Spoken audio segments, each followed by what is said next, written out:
Apa ini? Biadab, ini kurang ajar. Ini Taliban, ini biadab yang bertuah. Memang kurang ajar, ini bawa mata layak dulu sini. Something, what you want.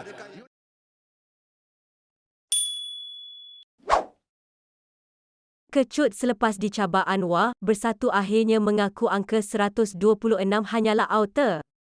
Bersatu akhirnya angkat tangan mengaku kalah serta sedar daripada mimpi tentang ketidakmampuan untuk menjatuhkan Perdana Menteri Anwar Ibrahim. Ketua Penerangan Bersatu, Razali Idris berkata, kerajaan pimpinan Anwar cukup kukuh kedudukannya kerana mempunyai 148 sokongan ahli parlimen.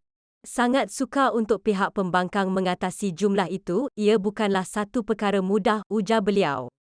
Dengan itu, ujar beliau, Bersatu tiada rancangan untuk mengusulkan undi tidak percaya pada sidang parlimen akan datang. Begitupun, untuk menutup malu atas ketidakmampuan yang digembar-gemburkan sejak minggu-minggu kebelakangan ini, beliau menyalahkan Anwar kerana memberi respon terhadap perkara tersebut yang kemudian mencabar blok pembangkang agar mengemukakan undi tidak percaya di parlimen jika benar mereka sudah mempunyai angka. Kenapa Anwar perlu memikirkan khabar angin atau gosip kecil di luar gelanggang?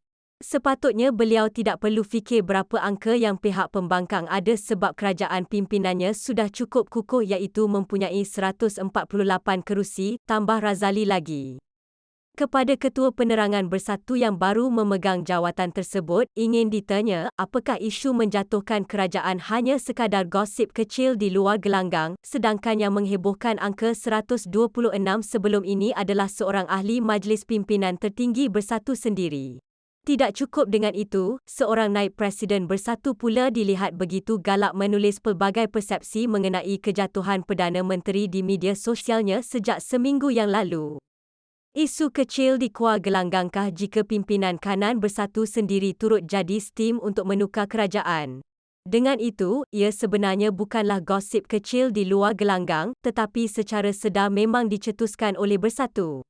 Makanya, tindakan Anwar memberi respon adalah wajar dan munasabah, malah memperlihatkan beliau seorang Perdana Menteri yang peka, berani serta proaktif, tidak seperti PM8 yang sejuk dalam banyak perkara ketika memegang jawatan Perdana Menteri sebelum ini. Mujur jugalah Anwar pantas mencabar agar bertempur di parlimen jika ingin menumbangkannya, maka seluruh negara dengan cepat akhirnya mengetahui angka 126 dan gembar-gembur itu hanyalah palsu dan auta belaka.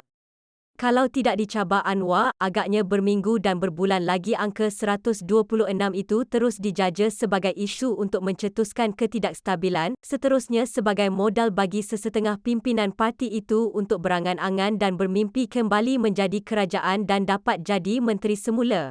Apabila dicabar Anwar dan sedar angka itu hanya sekadar auta, terkedu dan kecutlah mereka sekarang ini.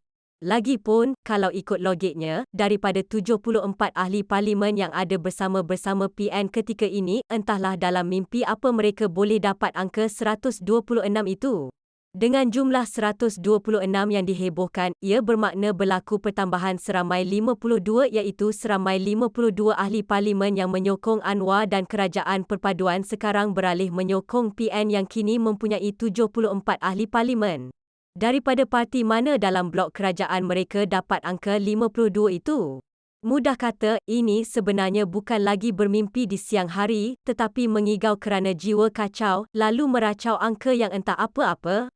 Kalau sudah tahu sokongan kerajaan ada 148 ahli parlimen dan tiada kemampuan untuk PN berbuat sesuatu yang luar biasa mengubah angka yang mereka miliki, lebih baiklah duduk diam-diam dan buat saja kerja lain yang lebih berfaedah.